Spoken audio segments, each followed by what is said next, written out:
Hey Kevin, this is Keaton Everett from ABC going over your video from the spring break camp. We'll just kind of go over a few things, talk about what I'm seeing, a couple of changes we can fix, and just try to get you at a more consistent delivery, a more powerful delivery, utilizing your big frame, and just getting yourself in a better, more powerful position to deliver the ball.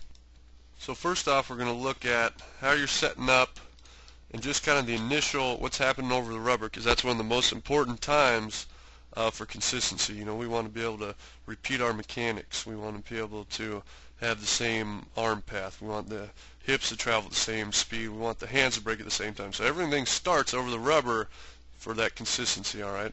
So we're going to take a look at what your head's doing, how you're set up.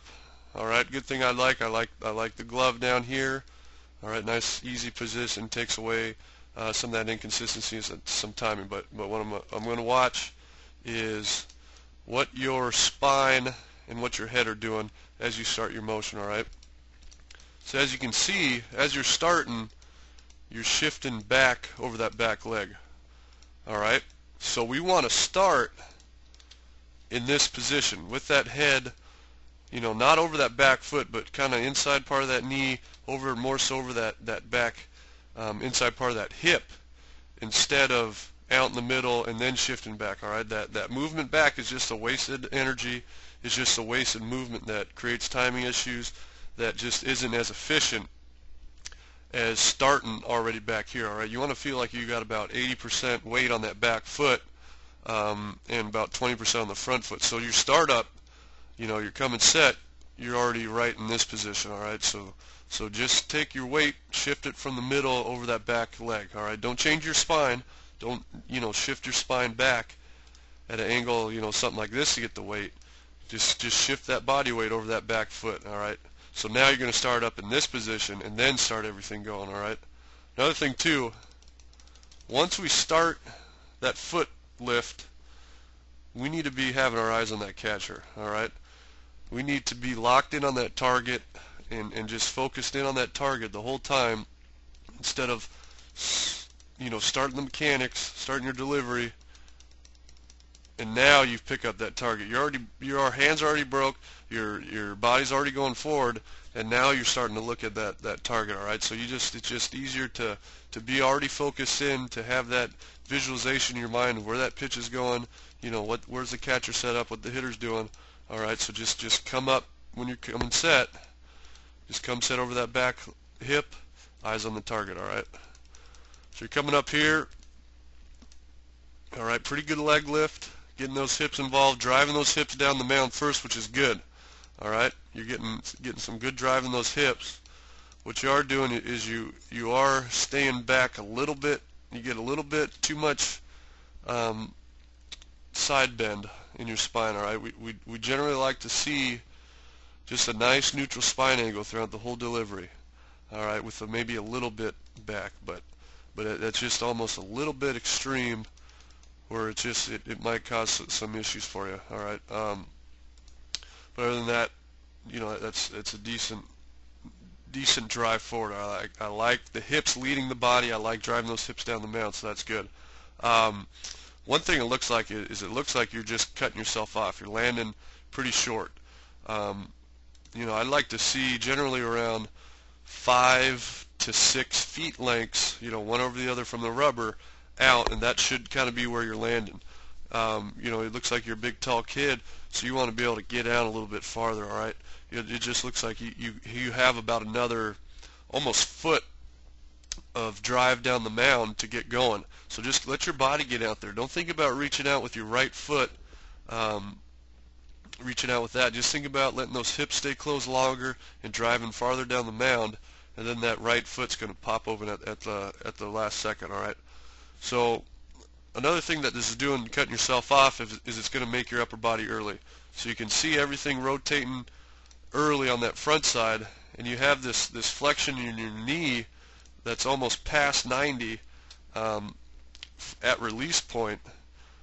All right, we like to see this angle a little less severe, almost at, you know, something like at this angle here, where we're not past 90 degrees. You know, that flexion is past 90 degrees, almost that knee getting out over those toes. So we want to see, and that's just because you're landing short. Just let that leg get out there a little bit farther, and that angle is going to be a lot better. All right. Going back, watching what your front side's doing. All right. You're just curling that glove down. What we want to see is your elbow rotate down. All right. So don't lock out that joint. We don't ever want to see joints locked. And then that elbow should rotate down, so you're in this position with that glove instead of the position you're at right here, where that glove, all that's doing is just from right here, it's just dropping, dropping, dropping, dropping, dropping, dropping. There's no rotation down. All right. When you're releasing it at this point, we want to see that glove in the frame. We want to see it out here. We want to see your elbow and shoulder at this spot. All right. That'll help too, getting yourself out over that front foot a little bit more.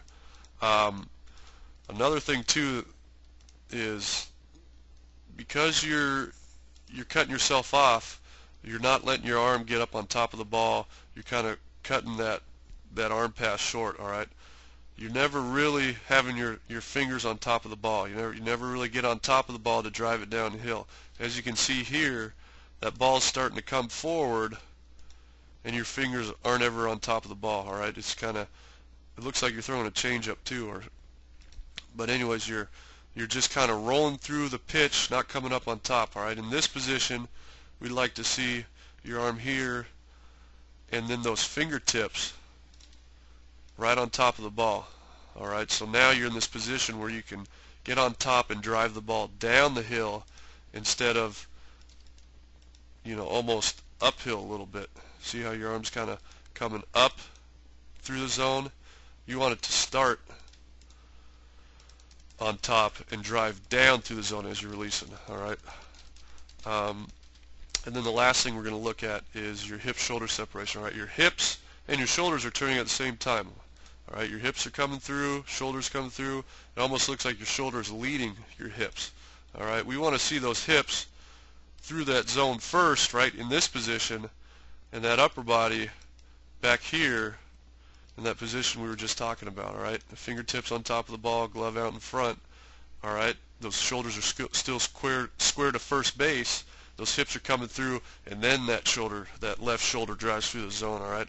So just work on that hip-shoulder separation, and you'll be able to pick up a lot more velocity, take more strain off your arm, as opposed to just doing it at the same time, put more strain on the arm, less velocity. And part of the strain I'll show you is, watch your elbow path. Your elbow's a little bit below shoulder, and then look at the path that it comes through before you throw.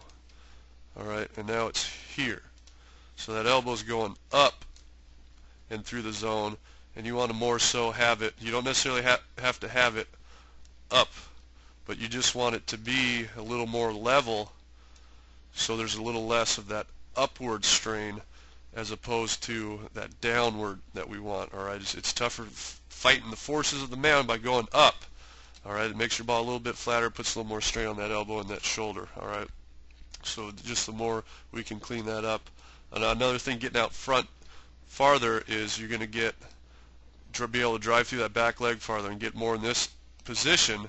So you're releasing the ball here, you're hiding the ball more and getting more angle on it down to the plate, creates more velocity, more speed, more movement. All right. But anyways, good foundation. Look like a big strong kid, so just clean those up a little bit, and you'll be good to go. So anyways, hopefully you have a great season this year. You had a fun time at camp. Thanks for making it out, and we look forward to seeing you again with ABC.